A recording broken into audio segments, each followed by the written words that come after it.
I'm Connor Ruebusch, and if you are interested in the finer points of face punching, you've come to the right place. This is Heavy Hands.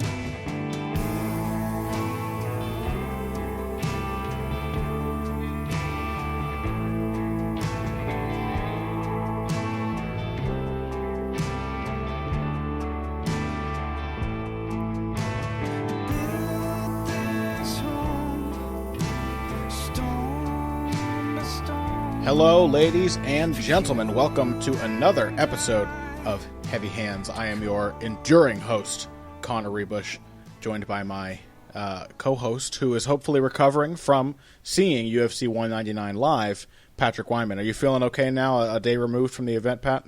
Never drinking again. Never. I'm done. I'm through.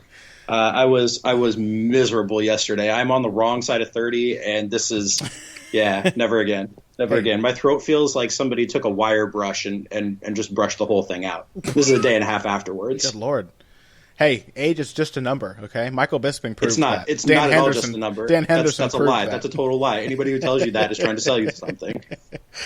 In the case of fighters, usually trying to sell you themselves. Of course, Michael Bisping was not selling a false bill of goods. Nobody saw that coming. We had and we can revisit a discussion that we had last week and talk about how that affects what happened. But, like even me saying stuff about how I don't have as high an opinion of Rockhold's technical game as you do, but both of us think he's very good. Both of us were pretty sure he was the next big thing in this division.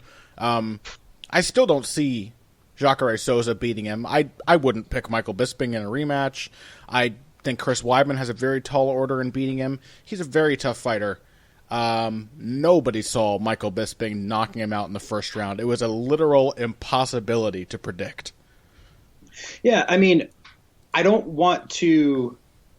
This is taking nothing away from Bisping's performance because Bisping did a lot of really interesting things here. He also got lucky. And come at me, bros, if you want to have another discussion about luck and chance in MMA. Yeah, if we talk about that, it'll be like the Uriah Hall fluke kick thing that we discussed several episodes ago when he knocked out Gegard Mousasi. There is an element of luck in everything. The fact that Michael Bisping scored a knockout punch in the first round, that he actually put somebody out cold for the first time since his sixth professional fight in 2005. His fifth professional fight in 2004, actually. That is unusual, especially when it's Luke Rockhold, who, yes, he's been knocked out 3 times in the first round, so maybe he has a weakness for that kind of thing, but also he's not fragile. He's not easy to put away. The last time he got knocked out, it took a flush spinning wheel kick from a roided up Vitor Belfort, plus a barrage of follow-up punches, and he still wasn't completely out. And let's be honest, even Vitor Belfort, post-TRT and with below-average testosterone levels, is probably the harder hitter strike for strike than Michael Bisping. That's not even they're not in the same stratosphere even after that. Yeah, but I want to say I think Michael Bisping fought a pretty brilliant fight, and the fact that he could fight a brilliant fight was never a surprise to me. The thing that we talked about last week was. The reason that you and I ended up having a sort of a heated discussion about it is that I was trying to say that Michael Bisping, from a technical perspective, has a lot to offer. But against a guy like Luke Rockhold, who's so dynamic, in addition to being a very skilled fighter, he would have to fight a perfect fight to beat him. Now, typically when we say a perfect fight, we mean 5 rounds of not getting hit and outscoring your opponent. A perfect fight can also be a first-round knockout in which you don't absorb much damage in the process. And that's what Michael Bisping did. He fought a very calculated fight. He knew that he wanted that left hook. He found a number of ways to set it up. He threw it both coming forward and off the counter. And he figured out that Rockhold would give him the outside angle. He figured out that he could counter Rockhold over committing. He figured out that Rockhold would retreat in straight lines. So he really put that knockout together. Even if it happened in the first round, I wouldn't call it one of those. It wasn't Dos Santos Velasquez, where it was like a single shot that came out of nowhere. You could clearly see Michael Bisping looking for that punch and making little adjustments to make sure that he could find it. Yes, all of that is true. I think the biggest thing that stood out to me about this fight was his willingness to hang in there and counter. Yeah. Which was not something that he showed in their first matchup. And it's frankly not something he showed a lot of in general until the Anderson Silva fight. Yeah, and some in the CB Dalloway fight. It's a recent development. Yeah, I mean, but even in the Dalloway fight, he was much more inclined to maybe throw one shot and then get back out. Yeah. Like this was Bisping discovering that he could exchange in layers with Luke Rockhold. Yeah. And it's the same thing that he discovered against Anderson Silva. He didn't need to be that, he would take his chances in those kinds of exchanges. Like now in the long run, like if you were to run this back, and why I say that this was lucky is because if you were to run this back 10 times, how often is it Bisping who lands the knockout shot on Rockhold versus the other way around? And that's why I couldn't pick him. Like I know if I don't want to get into the argument we had, although I think we ended up kind of agreeing. We understood what each other was trying to say. But if neither guy was a power puncher, then Michael Bisping could absolutely outpoint Luke Rockhold, and Luke Rockhold could actually, fighting the correct fight, outpoint Michael Bisping. But yes, given the fact that there is physicality to mixed martial arts and combat sports, that knockout blows happen and that power matters, I would have to say it would be Luke Rockhold being the one to land that first really big, meaningful shot 9 times out of 10. Well, and he landed a bunch on Bisping. They just didn't put Bisping out. Like he landed at the end of the between 3 and 2 minutes of the fight at the 2:02 mark. He lands a flush right hook right on Bisping's right temple. Before the knockout. It's a shot that puts down most guys, and it's a shot that Rockhold has put guys down with before. So the point that I'm trying to get at is like this was. Rockhold was not fighting irrationally. Rockhold's mistakes were in overcommitting to particular shots. He overcommitted to his jab a couple of times. Like when Bisping finally caught him at the end with the miss straight right and then the left hook, that was Rockhold had left him himself out of position before. Like 3 times he had done it. Yeah. Twice with jabs and once with a right hook. He almost turns his back when he's retreating. He's in this complete side stance. He utterly gives up that angle. And I think actually that the fact against both Silva and Rockhold, the fact that Bisping was more willing to engage in layers and to hit somebody, evade their counter, and continue hitting them, I think that's a pretty brilliant adjustment for his style against both of those guys. Because exchanging combos in the pocket has never been what Anderson Silva is best at, and it's certainly not what Luke Rockhold is best at. And it makes a lot more sense than hanging around at long range against either guy, especially when you kind of get the feeling that you can throw more volume than them and that you're going to wear on them by forcing the action rather than the other way around. But that's the thing. I think that was a rational move for Bisping, but at the same time, it was still rational for Rockhold to get into those exchanges because he's so much bigger and hits so much harder. Yeah, he's got to imagine that he's going to be the more impactful guy. That's the thing. It's like, how do you go into this fight as Luke Rockhold thinking, all right, I can't exchange with him? Like, of course you're going to think you can exchange with him. It's Michael Bisping.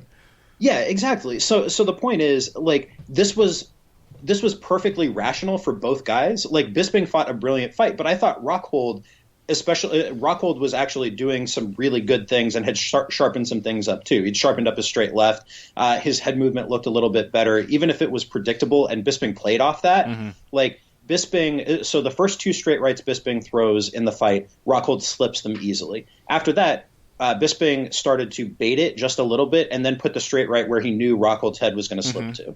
Yeah. He didn't land a ton of them, but it was a nice crafty little thing. And even if that wasn't the money shot, he had figured out how Rockhold was going to lean in the pocket, and that's partially what allowed him to land the left hook. Yeah, and you kind of get the sense that he went into that fight knowing that Rockhold was going to see that straight right coming, and that the left hook behind it would be the real would be the difficult shot for him to avoid anyway, which is just kind of the case in open stance fights in general. Maybe we can talk about this because. It's Luke Rockhold's best punch is what Michael Bisping used to knock Luke Rockhold out. Michael Bisping has for most of his career been a classical British style boxer. He's had a 1-2 and that's been mostly it. Apparently he's left-handed. This is what I'm being told. But for most of his career it's been a jab and a right hand and not much of a left hook. I don't think he's had the mechanics for it to know how to throw it with power. And I think also because he wasn't a great defensive fighter in his early going. He probably felt uncomfortable throwing the hook. He felt like it left him exposed. But he has developed it recently. For Luke Rockhold, it's kind of been his go-to punch for years and years now. And I think he throws it for the same reason that Michael Bisping thought it would be a good shot. Because when you have an orthodox fighter and a southpaw fighter facing off, when you have an open stance matchup, the right hand or the left hand for the southpaw is the one that everyone goes for. All conventional wisdom says that you step to the outside angle and you throw the cross. It's the easiest movement to do. But the thing is the cross, even if it's more easily lined up than the jab, it's still the furthest possible weapon from your target. Even if you get that outside angle, you line it up nice, the guy has more time to see that shot coming than any other shot in your arsenal, except perhaps like a head kick from the rear leg or something. So relying on that, especially against a guy like Luke Rockhold, who fights with his head pulled back already, who's very tall and long, and who's light on his feet, is kind of madness. And so I kind of love the fact that Michael Bisping seemed to rely on Rockhold's ability to get away from that right hand, because Rockhold's fought so many orthodox fighters who just try to hit him over and over with the right hand. And that's exactly what Weidman tried to do to him over and over and over again. And he has outgamed them like he did to Weidman with the right hook, because it's such a sneaky shot in an open stance fight. If anyone's ever sparred with a southpaw, or if you're a southpaw, I'm sure you spar with orthodox fighters, it can be very difficult to see that hook coming over your own shoulder because of the way your body's arranged, especially if you're Rockhold and you pull your head back, you like to tuck your chin behind that lead shoulder. That shot arcs up over, and you really don't see it until it's 6 inches from your chin. You have to predict it from body motion. You have to see it coming. And partially so the other part of what makes it so dangerous for Rockhold is because his arms are so long. He excels at not just landing it on your chin, but landing it right on your ear, on your temple and ear. So it makes it even harder to see the shot coming than one that was trying to clip you right on the sweet spot of the jaw would. Yeah. And Rockhold makes his hay by landing that shot from your ear and back. Yeah, and Bisping's was actually to counter that was right across the chin as Rockhold stood up too tall. And that's the thing, Rockhold is he's not a perfect defensive fighter in particular. He's not a perfect striker, nor is Michael Bisping. But I just like the fact that it's fun to see a fight where it felt kind of like actual depth of skill was the most deciding factor. It kind of felt like a guy who just had more tools and a little more flexibility with those tools is what got the win. Because normally it's not as important as like a technique geek like me would want it to be. I would love it if you could just go in there and know a lot about fighting and be a smart fighter and get wins. But you need to be durable, and you need to be strong and fast. You need to complement all of that skill with if you're going to be a top fighter, you need to be a top athlete too. And so it was just kind of fun. I'm sure you enjoyed the hell out of it live. Like, I don't care who you were rooting for in that fight. That was easily, in my mind, that was the second biggest upset in UFC history after GSP Sarah. And I think Holm Rousey has to be up there too, right? Yeah, but even then, I think even you and I thought, okay, Holm can make this an ugly fight. We didn't expect Rousey to be that flummoxed, but we certainly thought that Holm had a style to at least survive. I didn't think Michael Bisping could survive Luke Rockhold. I didn't think he would make it through the fight. I thought that Rousey might end up beating Holm in the 4th round or by decision. I didn't think that Michael Bisping would go the distance, either winning or losing.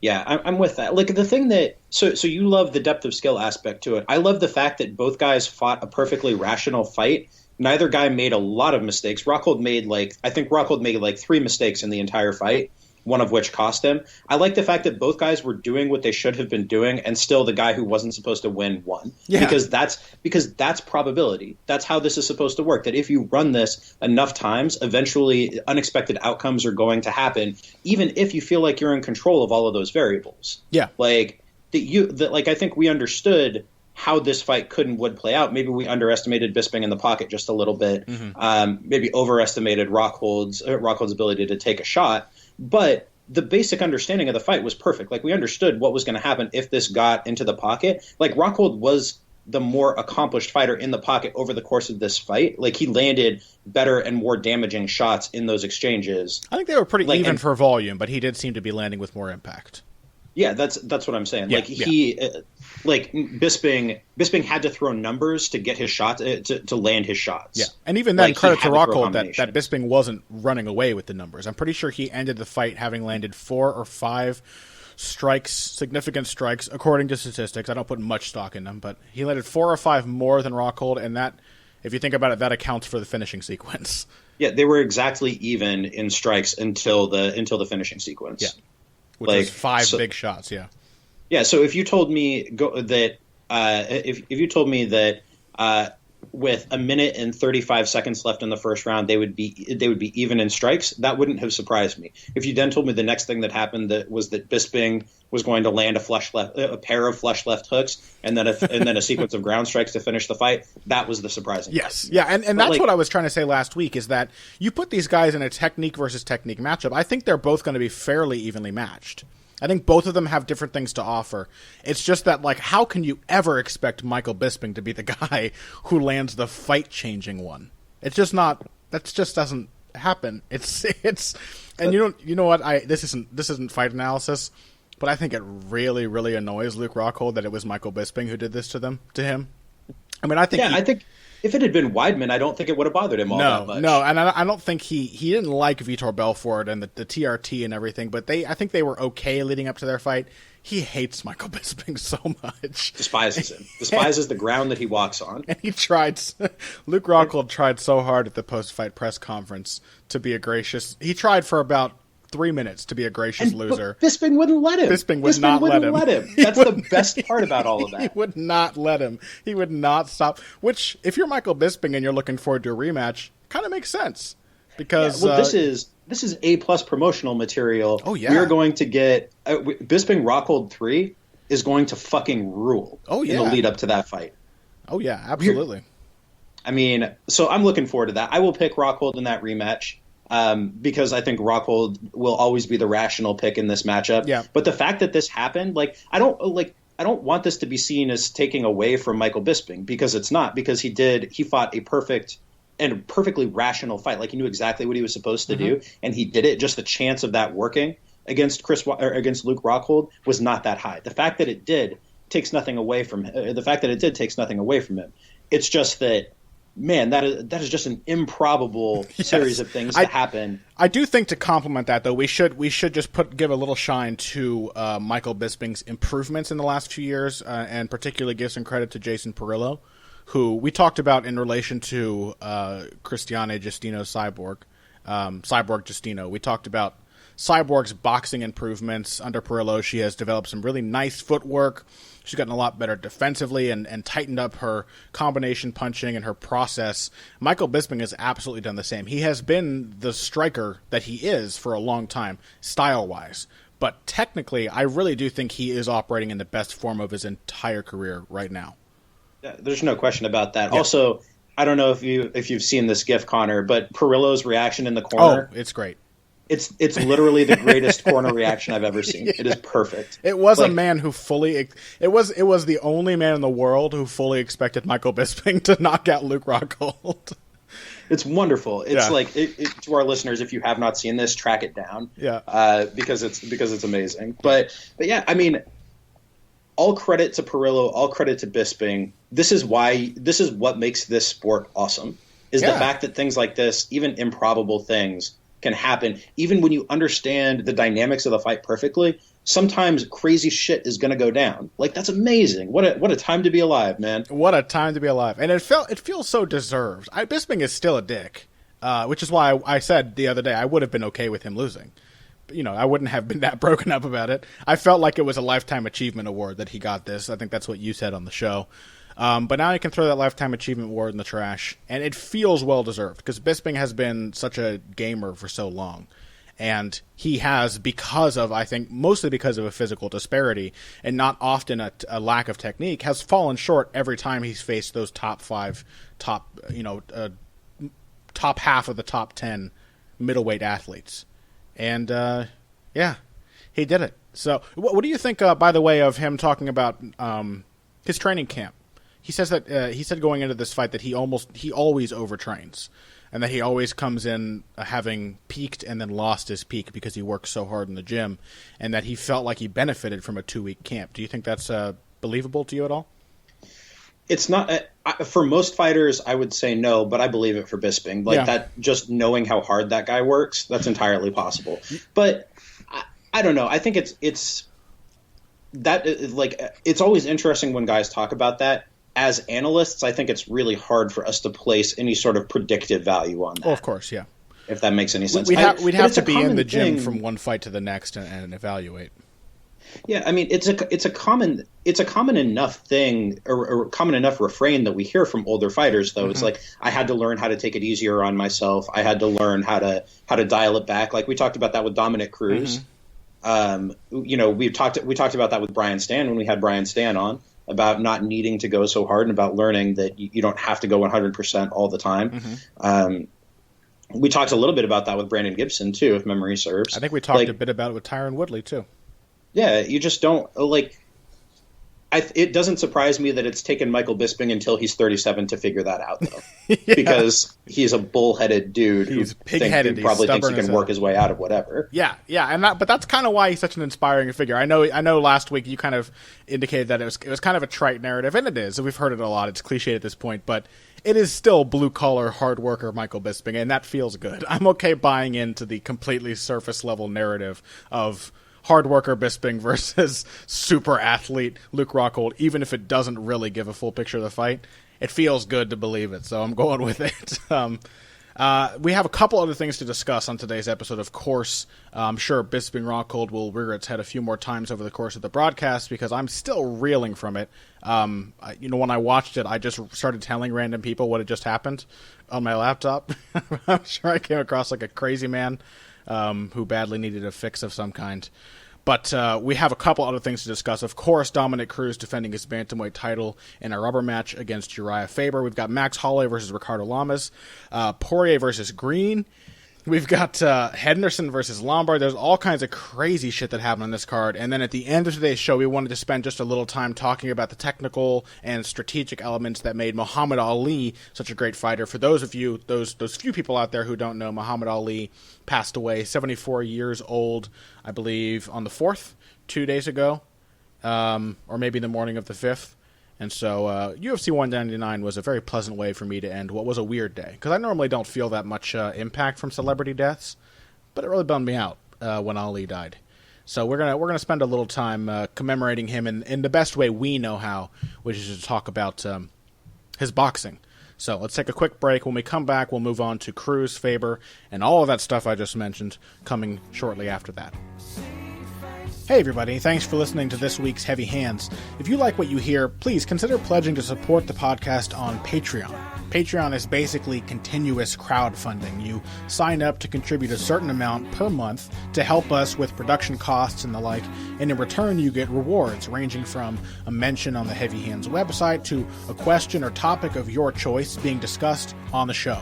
We have a lot more in the works to reward you for your help, and we appreciate every contribution. No amount is too small. Just head over to patreon.com and find how you can help out, the only show dedicated to the finer points of face punching. Now let's get back to it. And we are back. Pat, speaking of another fight in which the power dynamic was not as expected, Dominic Cruz made his first title defense of his second title reign against Uriah Faber in a rubber match. I think most of us expected it to be fairly one-sided, which it was. And most of us expected that to win, Uriah Faber would have to finish Dominic Cruz, and that, of course, Uriah Faber is probably the more likely guy to land a shot like that, though I don't think any of us saw it happening. Dominic Cruz came pretty close to finishing Uriah Faber twice with strikes, quite close, actually, in the 4th round, and he landed a stunning knockdown with the left hand in the 2nd. Do you think this performance was markedly different from what you expected, considering how aggressive Cruz was and how determined he seemed to be to hurt Uriah Faber? No, it wasn't. It was not particularly surprising to me. I think we had this conversation on last week's show, and I think you pointed out, Connor, that you think Cruz. If I'm misrepresenting you, let me know. But I thought this was something that you said at that point, that you think Cruz is much better as a stick and move outside guy. You think he's much better letting guys come to him and counter than he is at going after guys. Is that right? Or am I confusing you with somebody else? I think I would say that, sure. Yeah. So, but I think not necessarily letting him coming at him, but an outfighter, like a fight where the guy's flummoxed and they're both picking shots at range.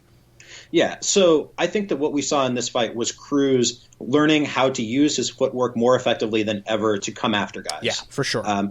And learning when and where he can feel more comfortable and calm actually sitting down and throwing, and that's why he hurt Faber. Because in the past, where he would have immediately, or where he would have been throwing those shots on the move without his feet under him. Now he was like, okay, I know where I'm safe. I know where I can plant and throw. And that's how he caught Faber, I thought. Yeah, he was used just to an kinda, increased level of comfort. He used to kind of throw away the punches even when he was landing them. He would kind of pull them because he was trying to get away or take an angle even before the punch connected. He knew it was going to connect. He just wanted to flick you with it. He's much better than before of committing to the punch and knowing when he's safe to do so. Not like Luke Rockhold overextending on a jab coming into the pocket and then having to kind of desperately retreat, but just sort of very casually. I mean, Dominic Cruz still has a weird boxing style. He doesn't. To paraphrase Joe Rogan or Mike Goldberg, he doesn't fight the way you teach a young fighter to fight in terms of his punching mechanics. Weird winging shots that he likes to throw, but he throws them way better than ever before. Way better than ever before. His jab was a thing of beauty in this fight as well, by the way. Yeah, I kind of wonder if his improvements as a puncher have to do with the improvements that we've seen from him as a counter puncher. That it's just like his timing is so much better in general. Maybe, that he understands spacing and distance even better than he did before. So now he can pick those spots and say, okay, I know I'm going to be relatively safe here to plant and throw. Yeah, it seemed that way with his jab too. I don't recall him being that casually accurate with the jab in their second fight or in their first fight or really in any other matchup he's had. Faber, of course, is not a great defensive fighter, but he moves well. He's still very quick despite his age. And Cruz was, dare I say, Ali-esque in how he threw those jabs out there in such unpredictable ways, constantly breaking the rhythm and throwing it when he looked like he was out of range and kind of willfully putting himself off balance just a bit to cover those extra few inches and connect. And then there were a lot of weird dynamics in this fight to me. I expected Faber to be the more decisive puncher, even if I didn't expect him to land much. And it was Cruz who landed the more decisive shots. I expected Faber to give Cruz a little difficulty because he likes to hang back and counter rather than trying to pick his spots. He likes to. In their last fight, he let Cruz throw first a lot, and that was how he managed to get those knockdowns he got. Instead, it was Uriah Faber trying to pressure early, and then Dominic Cruz pressuring the hell out of him as the fight went on. And you know what thing that really struck me as odd? In the post-fight interview, Uriah Faber said they didn't expect Dominic Cruz to wrestle with him early, which, A, I don't know why you wouldn't expect that, because Dominic Cruz wrestles everyone. But B, that was Uriah Faber's best round. So I don't know what he actually planned for, because if that was the round he won on one of the scorecards and a lot of others online. So if that was what happened when he didn't expect what was going on, what was he hoping would happen in the rest of the fight? Yeah, well, so I don't know if you recall hearing this wonderful bit of corner commentary from Justin Buchholz. Tiger style? Well, not just Tiger style, but we can talk about that if we want to. But where he said he spent his whole camp working footwork. He hasn't been training to grapple. Like what? Whether that was just a bit of psychology on his part, which is possible, though I'm not going to overrate the chance of that. If that was really what they thought was going to happen here, that's probably the dumbest thing anybody prepping somebody for a title fight has genuinely thought going in recent memory that I can think. If that's true, by the way, credit to Uriah Faber because he grappled pretty competitively. Yeah, well, I think he thought that was where he was going to have an edge. But he didn't have an edge on Cruz the last time they fought. What does he think Cruz has been doing since then? Just not grappling at all? Like Cruz's whole thing is that he is a wrestler who boxes very well. I mean, he saw him, if he watched the film, he saw him scrambling and grappling well with TJ Dillashaw, sure, who is I think, a pretty comparable, if not slightly more technically sound all-around grappler in transitions than Faber is. Sure, I think probably that those takedowns that he landed on Dillashaw may very well have been the difference maker on the two of those judges' scorecards. They were the first takedowns that anybody has landed on TJ Dillashaw. Yeah, Dillashaw had perfect takedown defense before that. Yeah, and he landed quite a few of them. I wouldn't be surprised to see Dominic Cruz take down Renan Barão or Jose Aldo either. I don't know what's going on at Alpha Male.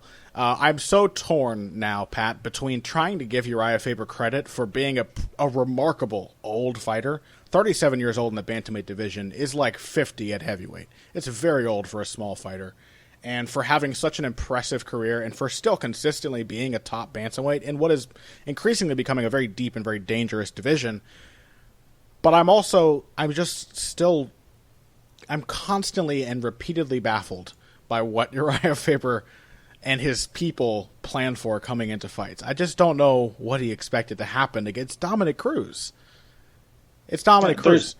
The pressure, I'm sure, was a surprise, but even then, like, you know what this guy does. You fought him twice before. Well, you would think. I mean, but maybe Cruz was just absolutely accurate in his assessment of Uriah Faber. Have we considered this possibility? Cruz said before the fight, Faber's ego is his biggest enemy because he never learns from anything that goes wrong. That he can't admit to himself that he has somehow screwed up or that he wasn't right, and so it's really hard to grow if that's your attitude. That's what Cruz said. I think that in some ways Cruz was trying to get under Faber's skin. He was trying to troll. He was trying to come up with some good lines of pre-fight hype. But maybe he's also just correct about that. Like, maybe that was just a perfect psychological read of a guy that he spent hours and hours and hours jabbing with over the years. Well, both in the cage and out. He quite aptly called out Faber for promoting his team because he makes money off of them. In addition to the fact that he sees them as friends and everything. So I think Cruz is fairly sharp with his assessments. That does not sound like a bad. I didn't hear that in the lead up, but that kind of makes sense to me. I think Uriah and his team all made little improvements in different ways under Dwayne Ludwig, and Faber didn't like it. So maybe he didn't like the fact that someone was telling him he had to improve. That's entirely possible. But, I mean, not to be too harsh on Faber, because this was never a matchup that favored him in any reasonable way. It was a money matchup. This was the same as Bisping. I mean, we talked about this. I'm sure all the pre-fight stuff you and I both did constantly included mentions of, boy, these co-main and main events are disappointing because they're predictable. And the rest of the card is not. The rest of the card is pretty fun, and the last two fights are predictable ones that are really just there for casual fan appeal. That ended up, of course, not being true with Michael Bisping and Luke Rockhold, and that was what made it so much fun to experience live. But for Uriah Faber, I think the assessment was pretty square. There's nothing wrong with him not being able to compete with Dominick Cruz at this point. How old's Cruz? He 30? 31. He's so much younger than Faber. I mean, even given the injuries and everything, that in the end, that might have even helped Dominick Cruz because Faber's been fighting at a ridiculous schedule still for the last 5 years. So, there's no shame in not being able to do that. It was what it was. I thought. Let's talk about the different technical things that we saw in the fight. Besides Tiger Style, I'm not sure how much assessment there is to give to Tiger Style. Dominick Cruz, I thought, did a really fantastic job of because again, so loopy and seemingly hittable. Sometimes when he throws himself into his shots, I thought all of that was very clearly calculated, and I loved the fact that Cruz was willing to commit to those strikes, but still constantly changing angles after connecting. I don't think I can recall one instance of Dominick Cruz, off the top of my head, of Dominick Cruz coming in and kind of pulling straight back on the same line on which he had entered, and no others. Yeah. This was, I mean, I hesitate to call it this, but I think this was about as close to a flawless performance as you're going to find from a guy. Yeah. Where he knows exactly what his opponent's going to do. He's prepared for exactly what his opponent's going to do. And he has made marked improvements, even from his last fight against Dillashaw. There were things that he did better in this fight than he did against Dillashaw. Like what? What do you think? I think that his understanding of spacing and distance is constantly improving. I think that he was more efficient than ever in terms of his use of that space. He was never more than one step away from being able to hit Faber the whole fight with something. He was never so far beyond his distance that Faber could take a break and relax, which is what happened a lot in their first fight. And that's partially how Cruz got himself in trouble in their first fight, or not their first fight, their second fight, was in leaping in from too far away. Mm-hmm. And so that's where those straight lines came from. And the straight lines in which Cruz found himself in trouble. It's a lot easier to come in on angles when you're that much closer, when you're half a step or a step closer the whole time. That to me is the big difference. This is something that we've been seeing from Cruz in both the short and the long snippets that we've seen from him since the Demetrius Johnson fight. But I thought that this was the best version. Maybe I think it's possible Cruz is maybe getting a little bit slower. That maybe he is starting to feel it physically. But his understanding of the game makes him seem every bit as fast because he has less distance to cover. And I think he's the kind of guy. He's one of those rare fighters who won't be affected by the loss of by the exit of his athletic prime the way most fighters are. I can absolutely see Dominick Cruz continuing to put on good fights, even after he can admit to himself he's not feeling like a young fighter anymore. Because he's smart. He knows what he's doing. He's obviously very smart. And very technical and I like fighters like Cruz because I say he's very technical, but we've said this about Demetrius Johnson before too. It's not really that they're perfect technicians. Dominick Cruz would upset a lot of people who are dedicated to fundamental boxing technique. Dominick Cruz would have upset me when I first started doing this. When I first started trying to break down fights and doing analysis, because I was really big on making sure that avowing guys who had great fundamentals. And Dominick Cruz, he does have those, but he loves to do things that are not fundamental. Dominick Cruz is not always in a good position to be hit. He is not always balanced. He's not always protecting himself from possible strikes. But the way that he times all of his movements and how cognizant he is of those risks is what makes him such a fantastic fighter. Because he is never, Dominick Cruz is almost never surprised by something that happens to him. And that's why he's so hard to hit. Because even when he's doing something where his feet are together, or he's stepping into or out of a stance right in the pocket, or he's overextending, he's ready to move in a different direction after landing a strike or committing to his step or whatever. He's always ready for the thing that is most likely to happen to him. And so even when it does happen to him, he's not surprised by it, which is pretty remarkable. Yeah, it is remarkable. And I think that it works because he understands how, I think he understands in a basic way how you're supposed to do it. Sure. I think that he has that understanding, even if he chooses not to do that, or for whatever reason can't do it. And that's what allows him to be successful being unorthodox. I think to be a successful unorthodox fighter, you need to understand orthodoxy and how your particular brand of unorthodoxy plays against what you're supposed to do and what your opponent expects from you. Yeah, it's like saying that Roy Jones Jr. didn't know anything about boxing. Roy Jones Jr. didn't have to do things the same way as other people, and he found a way that he liked best. But if you listen to him commentate fights and talk about fights, and if you listen to him coach fighters, he definitely knows boxing. He knows exactly what he's talking about. If you want to be a successful fighter who doesn't do things the textbook way, you still have to read the textbook. So, and that's Dominick Cruz, absolutely to a T. By the way, yet another fight where I was I was tickled once again to hear swathes of people talking about how Dominick Cruz was dead tired after the first round, and he fought another 5 brilliant rounds. He may be getting tired a little more easily than he used to, but has Dominick Cruz ever ended the first round looking fresh? Can I hit on one of my pet peeves yet again? Because it kills me when people say this. Is it the metronomic breathing thing? Yeah, stop looking at what you think a fighter feels like. Judge them by what they're actually doing. Whether they look tired or not, if they're still throwing strikes, if they're still hitting takedowns, why are you focused on, well, he looks tired. If their punches start to slow, if their output drops, if they're standing there doing nothing for long periods, heaving, trying to catch a breath, then comment on it. But a fighter who you think, oh, he just took a deep breath, he must be tired. That's bullshit, and it's stupid, and stop worrying about it. It is definitely remarkable and inhuman that Dominick Cruz can fight such a high energy, movement dependent style, even as a 135-pound man. It's pretty remarkable he can do that and not be dead tired. But we've seen him do it enough times, despite breathing hard at the end of every first round he's ever fought, to know that he can do it. So, it always tickles me because it happens every single time Dominick Cruz fights. People think, ooh, even the commentators. I think Joe Rogan said that in his last fight. I think Cruz is getting tired here. I'm like, yeah, maybe. He's never too tired. I've never seen him too tired. So, yep. Pretty remarkable guy. Let's take another break. We've got quite a lot of time left in the show, which is fantastic because we have a lot of things to discuss. We want to talk about Holloway, Lamas, Poirier, Green, whatever other stuff from this undercard. And there was a lot. This was a fantastic event. I'm very envious you got to see this live, Pat, because from top to bottom, this card was crazy fun. It was absolutely crazy. Maybe the dullest fight was Strickland versus Breeze, and I still thought it was a good fight. So we'll talk about those, and then, of course, our little technical tribute to Muhammad Ali at the end of the show after this. Financial support is fantastic, but there are other, even easier ways to support Heavy Hands.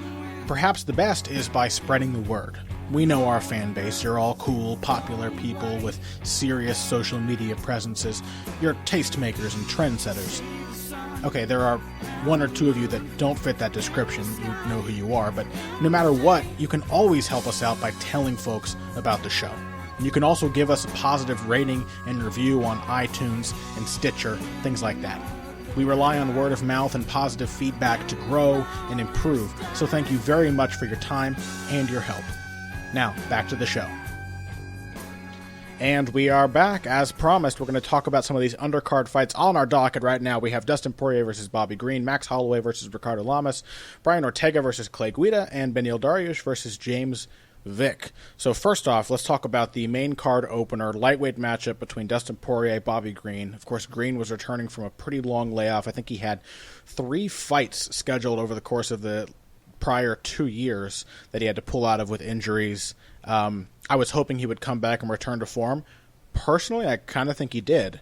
And Dustin Poirier was just, as it turned out, a nightmare matchup for him, especially the current iteration of Dustin Poirier. What did you think of this fight, Pat?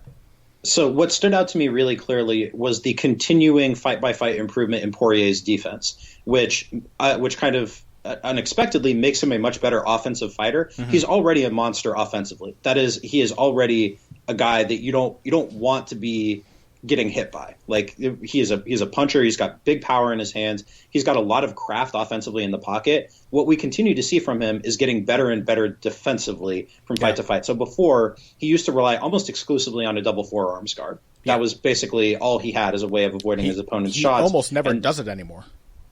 Yeah, so now he puts a lot. He can still do it when he needs to. He did it against Green a little bit, but he's much more likely to try and parry shots as they're coming in. He moves his head better. He takes better small angles in the pocket to kind of take some of the sting off of shots. And what this allows him to do is exchange in layers in ways that he couldn't before. Like, he used to be able to counter, or he could lead, and maybe he would stick around, but only probably after he had gotten hit. Now he can stick around in the pocket, throw at you, throw back at you, go 3, 4, 5 layers deep in these exchanges, which he did against Green, and it just makes him that much more dangerous because you can't get away. You can't find breaks when you're fighting Dustin Poirier now. And add to that the fact how much better his clinch game has gotten too, so it doesn't get any better if you try to get inside and tie up with him. Like, he forces you to stay in the pocket with him now, and it doesn't get any better for you. Like, there is no escape from Poirier's offense. His defense enables that. Yeah, I think I did we talk about this fight last week? I can't actually recall. Yeah, we did. We talked a lot about Bobby Green's defense, actually. Okay, there we go. That's right, we did. Okay, I think I mentioned last week how the one of the biggest things about Dustin Poirier 2.0 was the fact that he's no longer worried about gassing. That he's got without the dramatic weight cut at the very least, he can throw a lot of volume. But I think that your point about defense adds to that. Not only can he afford to throw a lot more punches, he can throw those punches in concert with what you're giving him better than ever before. These little side-to-side steps he takes in the pocket, he still doesn't have a ton of head movement, but he's kind of like Max Holloway in those exchanges now. In fact, holy hell, would I love to see Max Holloway versus Dustin Poirier too. But he's got this kind of this weird side-to-side movement, and he's totally comfortable throwing these bombs out of either stance and shifting and changing angle as he throws them. And so not only can he throw more punches, but he's putting those punches together in ways that are absolutely confounding. I thought Green, much like Lamas did against Holloway, he did an okay job of trying to survive when he was hurt early and then sneak in some big counters to scare Poirier off, and it just didn't happen. He had a few of those shots. It was that kind of fight where I thought, okay, if Poirier gasses himself in this round, really trying to go for the kill, if Green survives, I could see him eking out a weird decision because he was fighting pretty smart. Just based on what Bobby Green is capable of doing, he was doing it pretty well. But so in that first exchange that led to the knockdown, that led to the first of the two knockdowns, Poirier throws 4 punches at Green. And Green avoids the first 3 of them. He so he slips one. It comes up short. The second one also comes up short. The third one, Green catches on his glove. It's the 4th punch that Poirier throws that lands the 4th one, a left hand that lands flush on Green's chin and puts him down. And Green managed to recover. But that's the benefit to throwing numbers the way that Poirier can and does now. Is okay, so you take a really good, really crafty, really smart defensive fighter like Bobby Green, put him in the pocket with Poirier, and Poirier is still going to get him. Is still going to get to him. There are very few fighters above this weight or ranked above Poirier at 155 who have the kind of defensive craft that Bobby Green does. If you put Poirier in the pocket with just about anybody, he's going to land shots on them. Yeah, they're going to have to be guys like Nurmagomedov who will completely take Poirier out of his comfort zone. And even then, I would give Dustin Poirier a fairly good shot against Nurmagomedov because I think there are a few guys who just given 30 seconds to throw punches are more dangerous. I agree with that. I mean, I love Dustin Poirier at 155 pounds. I think he's actually being substantially underrated, and it tells you what a murderer's row of fighters there is above him. Tell me about it. Okay, so next, since we've mentioned it a little bit already, let's talk about Max Holloway, Ricardo Lamas. This is one of the fights that I was looking forward to most. I thought this was a fantastic matchup. After throwing him to the wolves with reckless abandon early, the UFC's actually done a fairly good job of matching Max Holloway. It has resulted in a 9-fight winning streak that I think a lot of people are dissatisfied with because it hasn't led to a title shot. Personally, I think this is probably the first win that you can really give Max Holloway a well-deserved title shot off of, but I think he definitely deserves it now. And I thought Lamas was going to be the guy to really test Holloway's takedown defense. As it turned out, he also really tested his technical improvements and his ability to back off and continue to fight a measured fight even after he has an opponent hurt. Because, like I mentioned before, Lamas was getting hurt very early and very often in this fight, and he did the Robbie Lawler thing. He was very difficult to put away, and he was very difficult to even keep attacking while maintaining your defensive responsibility. He realized he wasn't going to be able to get away. He realized that if he tried to push off and circle along the cage, he was probably going to get clipped with something big, so he stood his ground, he defended what shots he could, and he gambled on big power counters to try and scare Holloway off, and it worked. He survived to the 3rd round and actually did pretty well in the 3rd round despite badly losing the first 2 frames. Yeah, so what this highlighted to me was Holloway's intelligence. Yeah. So Holloway, over the past couple of years, has actually turned into a good counterpuncher. It's hard to get away with leading against Holloway without eating a couple of shots back from him. Yeah. So you throw at him, he's longer than you are, he's making you come forward on him. So he lands a couple of shots, cuts an angle, and gets back to safety. What Holloway was much more willing to do in this fight than he has in the past is exchange. But he doesn't exchange for no good reason in the middle of the cage. He only exchanged with Lamas when Lamas's back was to the fence, when Holloway had all the space in the world to move and Lamas's stance wasn't under him. So it made it look a little bit risky to exchange punches with a guy who hits like Ricardo Lamas can hit, who has the killer instinct that Lamas has. But Holloway did it in a rational way at a time and a place that made sense for him. Mm-hmm. So I thought that was really fascinating. And also with Holloway's flurries too. Holloway only flurried on Lamas when he backed him up to the fence. Yeah. So if Holloway is going to maintain this high output kind of game against elite fighters, he needs to get smarter to do it, and that's exactly what he's done. It's fascinating to me. Yeah, it was a beautiful display of risk management while still going for a finish. Max Holloway was still very aggressive in this fight. He actually spent a lot of it pressuring and backing Lamas into the fence, but he was intelligent in when he jumped on risks because he absolutely, at certain points in this fight, the last 10 seconds come to mind, decided I'm not going to worry that much about defense. I'm going to go after him. I'm going to throw both hands and try to knock his head off. But he didn't do that recklessly until the last 10 seconds of the fight when I think he just thought, whatever, I've won. I may as well give him a chance and give the fans a chance to see a knockout. Prior to that, it was very measured the way that he pursued the finish. He would flurry. He would throw combinations. His 1-2 was Nate Diaz-esque, the way that he lunges in with that long 1-2 from the southpaw stance. and just constantly cracks people as they're pulling their head away with that left hand.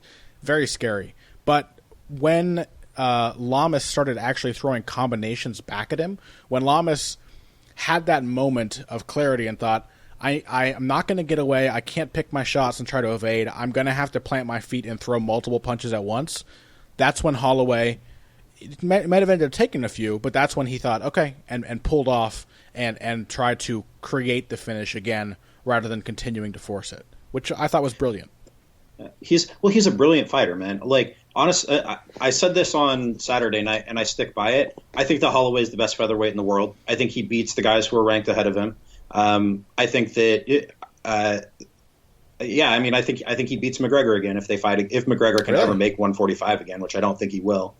I think that Max Holloway is the best featherweight on the planet. I think he could definitely do what Nate Diaz did to Conor McGregor. Now, the fight might be different with McGregor in a different mindset, but I think he can replicate that. And I'm trying to imagine Max Holloway versus Jose Aldo or versus Frankie Edgar or versus Chad Mendez. I can definitely see him beating all those guys. I don't know if I confidently favor him against any of them, but I can definitely see him competing. And I would have him as about minus 160 against Chad Mendez. I just think he would outwork him, just fundamentally outwork him. Yeah. And I think Mendez would have a lot of trouble touching Holloway. I don't think he could take him down consistently. Edgar, I think, is a really interesting matchup, and that's the one that I think would give Holloway the most trouble out of all those guys. More than Aldo? I want to see what Aldo looks like against Frankie Edgar. That's a good point. Yeah. But yeah, no, I think Aldo would have a really hard time controlling the pace of the fight. And I think he would have some trouble with a guy as tall as Holloway. Sure, so yeah, that makes sense. You know what, by the way, I forgot to mention? I just thought of it because I thought of Aldo's leg kicks. Dustin Poirier versus Bobby Green, I loved Dustin Poirier's leg kicks. I thought it was a brilliant tactic because Bobby Green, we talked last week about how he changes those he kind of changes his style based on the range, and he likes to pull away with that defensive shell trying to roll the punches. And every single time that he tried to leave the pocket in that side-on stance, Poirier chopped his legs out from under him. I thought that was a brilliant thing that didn't really catch attention because obviously Poirier's punches were so effective. But I just wanted to mention that because I forgot to say it before. That's part of what enables Poirier's pressure, right? Is that he can cut you off with those kicks, and he isn't going to let you back straight up out of range without paying for it. Well, and he can cut you off with his stance changes and his punches as well. I'm making a lot of probably baseless comparisons, but it does remind me of Mike Tyson, the way Tyson would pressure by changing stances in order to make it more difficult to get around his lead foot. Because wherever you moved, his lead foot would be cutting you off. Because he could just step into orthodox. Gennady Golovkin does the same thing. It's a thing that a lot of good pressure fighters do when they get really comfortable with their defense, when they get comfortable with the idea of exchanging in layers. And so, yeah, that's a brilliant thing that Dustin Poirier does. Max Holloway does it too, although he fought this entire fight in southpaw, which is kind of a new thing. I've not seen him fight that for that extended of a period in one stance that was not orthodox for some time. He's been slowly but surely moving towards this. He fought the entire fight against Oliveira in southpaw, and he spent most of the fight with Stevens in southpaw. But he still switched more than he did in this. Yeah, I think he's really liking the sneakiness of that open stance hook. I think he's really liking that right hook from southpaw. He loves the check hook pivot. He loves the right hook pivot, and then then from the new angle straight left. Yeah, definitely. Okay, two more fights to discuss then that we mentioned. Let's talk about Brian Ortega versus Clay Guida. I thought this fight was really interesting.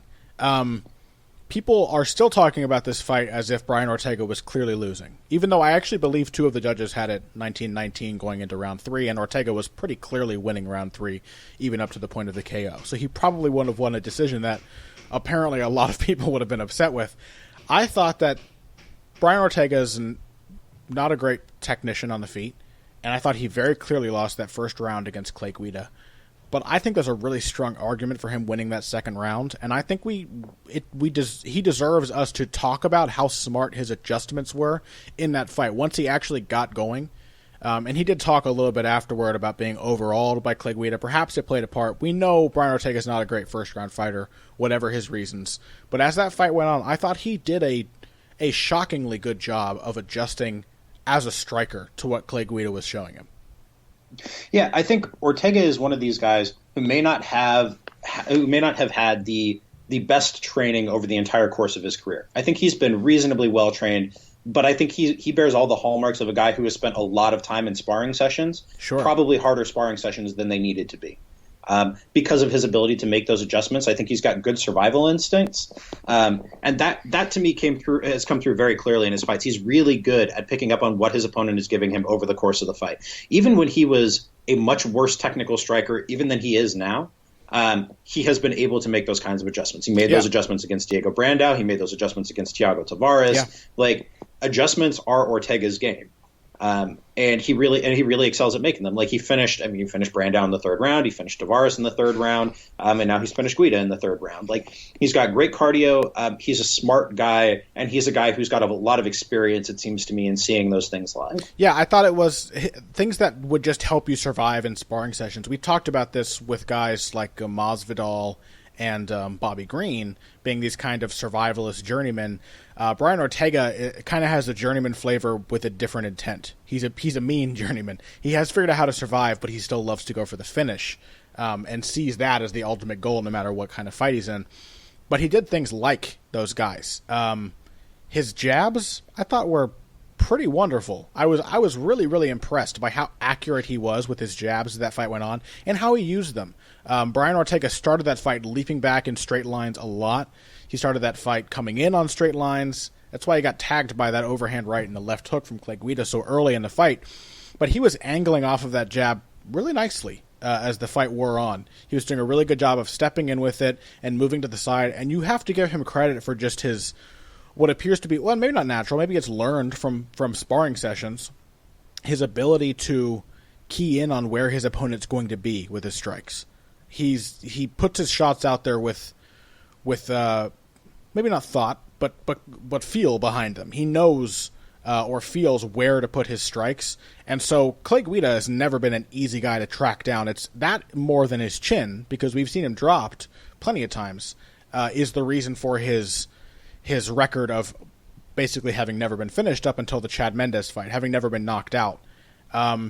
And now, even if he's a little slower and everything and maybe a little more fragile, Brian Ortega still has the honor of being the second man to knock Clay Guida out with a very clean, very well-timed shot.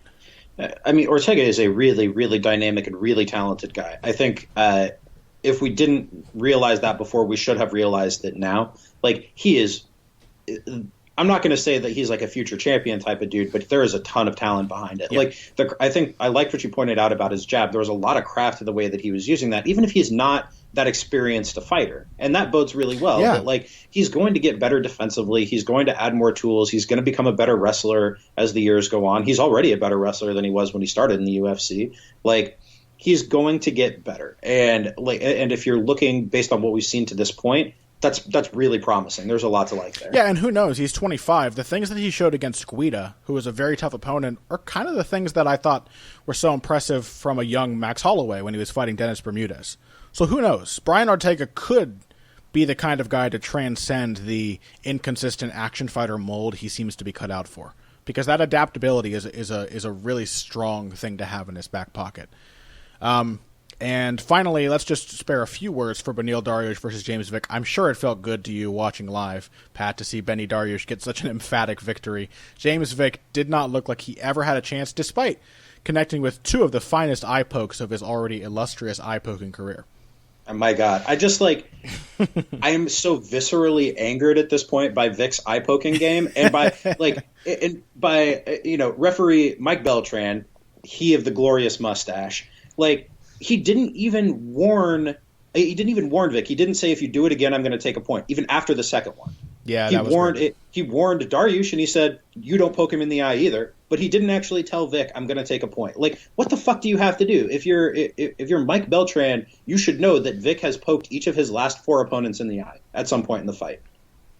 You didn't talk to him about it beforehand. You didn't warn him over the course of the fight. You saw him do it twice. Again, what needs to happen for you to address this issue? Pat, I don't think you understand how long it takes to braid a mustache beard combo that is 6 feet long. It takes a long time. Do you think he has time to watch these fights and figure out what the fouling tendencies of his wards are? Jesus, man. I mean, yes. I mean, I appreciate your point here, but at any rate, no. I mean, I think Dariush came out like he came out like a killer here. There was no doubt about what he wanted to do to James Vick. He was going to finish him. He was going to do it as nastily and as violently as possible. I think that is the most Dariush has ever looked like a Rafael Cordero trained fighter. Sure, yeah, that's a very good point. He looked like Rafael dos Anjos. He looked like a mean, angry, pressuring southpaw who really wanted to take a guy out.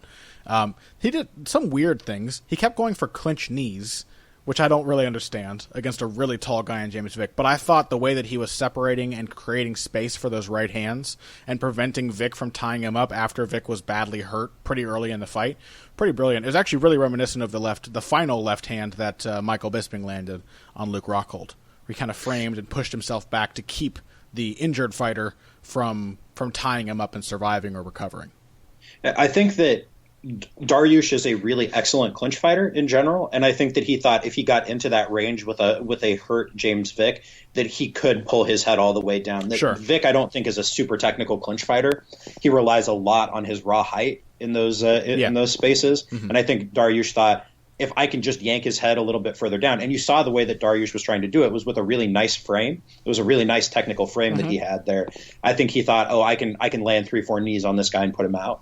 Yeah, he did, by the way, come across very well in the post-fight interview. I mean, I think if you didn't know that Beneil Dariush was a smart fighter beforehand, he very clearly belongs on the list with guys like Demetrius Johnson and Dominic Cruz. Not on their level athletically, not necessarily on their level technically, but he clearly has the intellectual capacity to know exactly what he needs to do to beat any opponent on any given day. And so that's why he's looked so fantastic, even if he's been a little fragile and not super consistent with his fight winning tactics. He hasn't been the most dynamic fighter. He has looked good in basically every single fight he's had in the UFC. Yep, I'm with that. So should we talk a little bit about Muhammad Ali? Let's do it. The tone of the show has been coming down. I've just been bumming myself out the whole time because, like I said, I usually think it feels kind of silly to me when people get really upset about celebrity deaths. It probably sounds really callous because I'm sure a lot of people are badly affected this year by some of their favorite celebrities dying. We've got Alan Rickman, David Bowie, and who else passed away this year? Prince, of course. So, a lot of people were really torn up by those. To me, I see that happen, and I'm like, I like their music. I like their movies. It sucks, but I'm not that sad about it. But maybe it's just because those kind of art forms aren't as important to me as they are to those other people. To me, Muhammad Ali is a pretty big deal. And so I was really, really bummed out when I heard that he had passed away. I don't know about you, Pat. Did it affect you at all in an emotional way? Yeah, I think so, because not so much for Ali as the boxer, but Ali as a political figure, and Ali as somebody who, to me, represents the intersection of everything important about sports with the rest of the world. Sure. I mean, I'm not even all that concerned about Ali, about what Ali did in the ring. It was what Ali has represented, and the way that he, as a person, represents an implicit argument for the importance of sports and culture and society more generally. That's why Ali's death matters to me. But of course, he's an awesome boxer too. I'm watching him in the background right now. His first fight with Sonny Liston, amazing. Oh my god! Like the way he stuck and moved around the ring, his head movement, that jab, my God, like, oh God, you got to love Muhammad Ali as a boxer. Yeah, I think, there are other people better suited to talk about Muhammad Ali, the man, the humanitarian, the complicated man, not necessarily a great man in all things that he did. Not necessarily a good man, I should say. He was great in everything. He was so influential and such a powerful figure. And at the end of his life, I don't think there were many people on earth who didn't love Muhammad Ali. But I think he showed how important an athlete can be as a person and how important a sport can be to a culture. And so I do think a great way to celebrate Muhammad Ali's life is to watch some of his best fights, to see some of the other titans of heavyweight boxing in the 60s and 70s that he competed with, because it really was probably the strongest era of heavyweight boxers ever. And Muhammad Ali almost dominated. He dominated most of his fights and struggled with a few of the other best heavyweight boxers of all time. I think if you watch Muhammad Ali, you watch some of his fights, at the George Foreman fight, the first and third fights with Joe Frazier, you watch his fight with Cleveland Williams, if you want to see him absolutely destroy somebody, you watch his first fight with Sonny Liston. You watch his first fight with Jerry Quarry, where he comes back from a 3-year retirement and just destroys Jerry Quarry. You watch his fight with Zora Fali. There's a lot of fights out there on Ali's resume that are brilliant. And while you watch them, maybe Pat and I can talk for just a couple minutes of what things to look for and why Muhammad Ali was, in addition to being such an interesting and influential human being, was such a fantastic boxer. The first thing that stands out to me is, as many people probably know, Muhammad Ali was born in Louisville, Kentucky, and which they mispronounced repeatedly as Louisville, which everyone always does. But if you're from this area, you know it's Louisville. And Muhammad went, after coming up as a young amateur boxer in Louisville, to Miami to work with Angelo Dundee. And if you know anything about Miami, you know that there's a lot of Cubans there. And Angelo Dundee's gym in Cuba was, in Miami, was a big source of great Cuban-American professional boxers. And that was kind of where Ali got the thing that made him Ali in so many people's eyes, especially Ali in his prime in the 60s, before his layoff and his legal troubles after he had to rescind the belt. Ali's style was kind of a cribbed Cuban boxing style. If you watch a lot of great Cuban fighters, like for example, another fighter trained by Angelo Dundee, who worked with Dundee, was Luis Manuel Rodriguez, El Feo, the ugly Luis Manuel Rodriguez, whose style was far more beautiful than his nickname suggests. And I think Ali very likely admired him in the gym. And Rodriguez had this, like most great Cuban boxers, this great technical footwork and but combined with kind of a Caribbean rhythm. You know, he had a rhythm to his movement, and he knew how to use his rhythm. And that was the thing with Ali. He didn't have all of the depth of technical footwork that these Cuban boxers he admired had. But for a heavyweight, being able to just move rhythmically the way he did was pretty mind-blowing. I think most of his most astounding fights, most of his most dominant performances, you just realize how much faster and more mobile Ali was than his opponent. I think if you watch his fight with, have you seen his fight with Cleveland Williams, Pat? I have not. Cleveland Williams could not get hit by the jab. He couldn't do it. Like, he could, every single time Ali threw the jab, it landed clean. And I think the thing that made that jab so great is not necessarily because it was a beautiful technical punch from Ali, but because of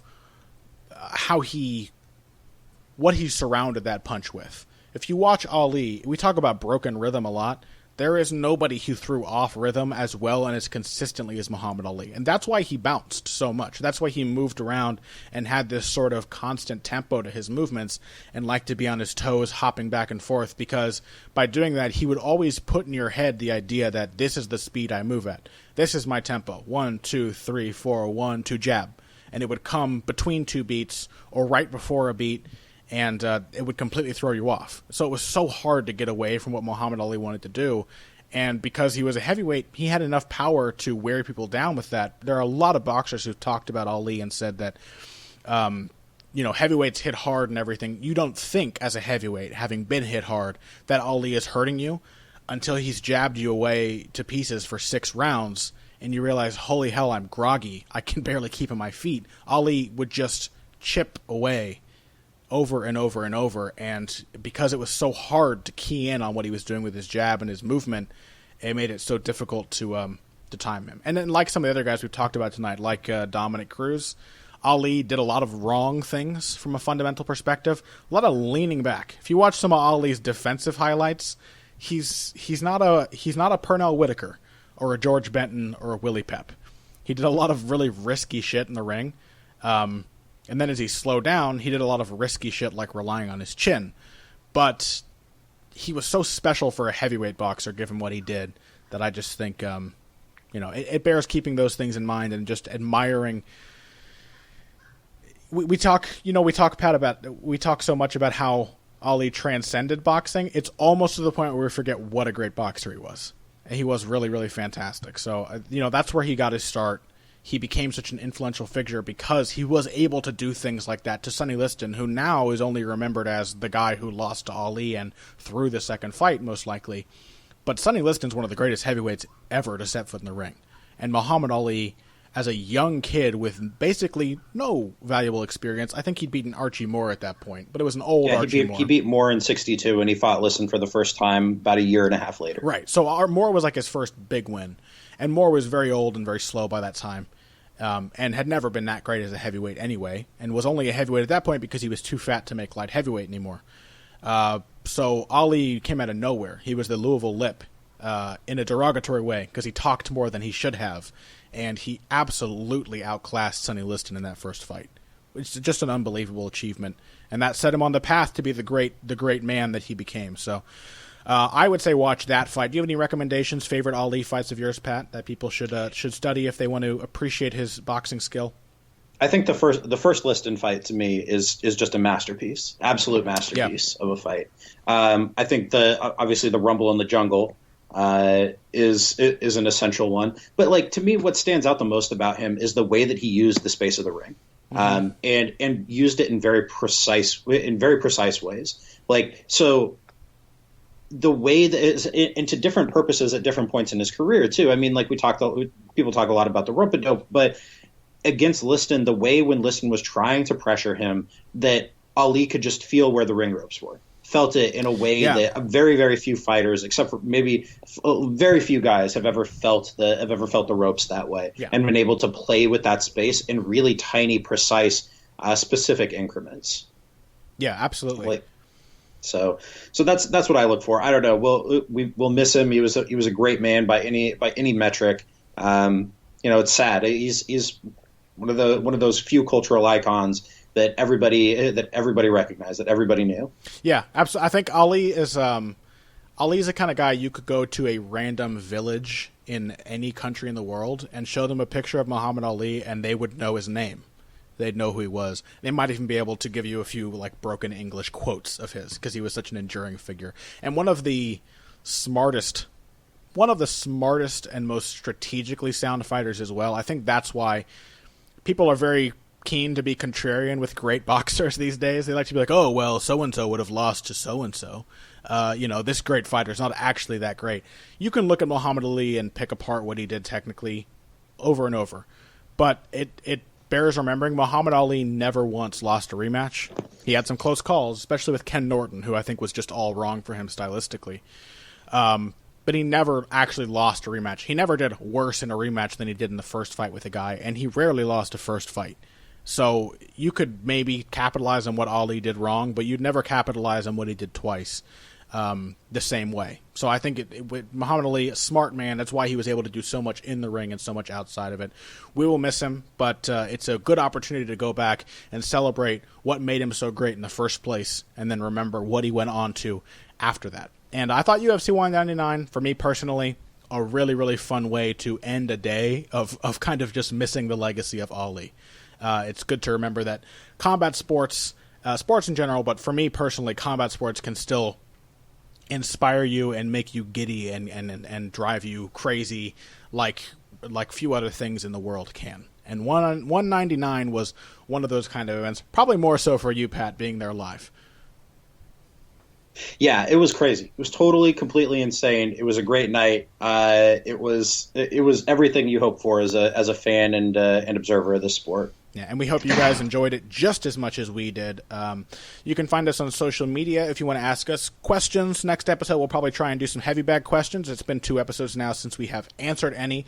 So send those to us on Twitter with the hashtag heavybagquestions. You can find me at BoxingBush, B-U-S-C-H. Pat is at Patrick_Wyman. And, of course, if you want a guaranteed question answered on the show or even a full 20-minute segment topic of your choice, you can check us out on Patreon.